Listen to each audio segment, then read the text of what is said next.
On heroic mode, this guy is even more chock full of surprises. Alright, I'm pretty sure that will do. On to the strategy.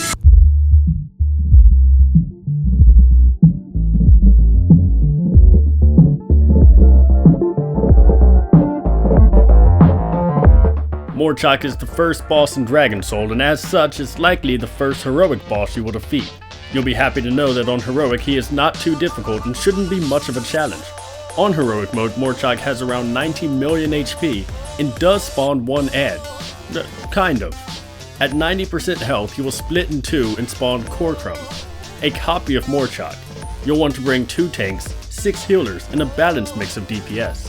You may notice that in this video, Morchok has around 100 million HP, and that's because this was recorded during the PTR. Aside from a change in HP, the fight, however, remains identical.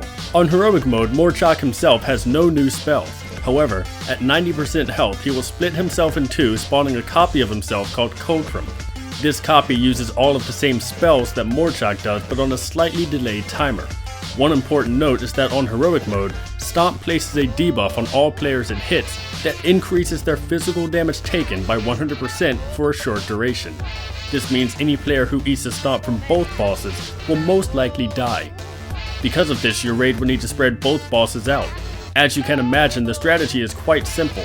Split up the bosses, split the raid in half, and tackle both bosses at the same time. Everything that applied on normal mode applies here, but you'll essentially be doing the fight twice at the same time with half your normal raid. Make sure each boss has 1 tank and 3 healers. You'll need to assign players as soakers, but now it is more important than ever that players watch their positioning and spacing. Because there are less players available to split each boss's stomp, it is important that all 12 or 13 players at each boss eat each stomp. Since you'll have 1 tank at each boss instead of 2, make sure to assign a durable player to eat double stomps. A good choice for this is a rogue, though many players can handle it. Just make sure the player tasked with this stands under the boss at all times. Moving the boss when combined with stomp and making it to crystals can be tricky on heroic. It is important that the players in charge of soaking crystals don't outrange the boss's stomp. In the same regard, the tank should allow the boss to stomp before attempting to move him. This will keep players from outranging stomp on accident. If stomp and crystal explosions are likely to line up, it is a good idea to use raid cooldowns in order to ease the healing.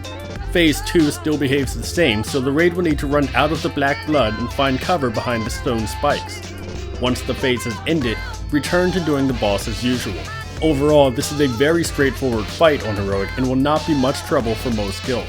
Both bosses share a health pool, which will help with making the enrage timer. Above everything, the most important part of this fight on heroic is the enrage timer. Spread the bosses apart quickly after the split, and make sure not to be in range of more than 1 boss at a time. Pay attention to the crystal and stomp range. Use raid cooldowns throughout for stomps and crystals, since the fight will be a bit longer than normal mode. If you found this guide helpful or informative, remember to bookmark us at LearntoRaid.com, subscribe to us on YouTube, and follow us on Twitch TV and Twitter. As always, we hope this guide was helpful, and we'll see you at the next boss. I wasn't feeling so good. I just didn't feel like playing anymore. So I went home, and I got all comfy and cozy and all scrunched up in front of my phonograph.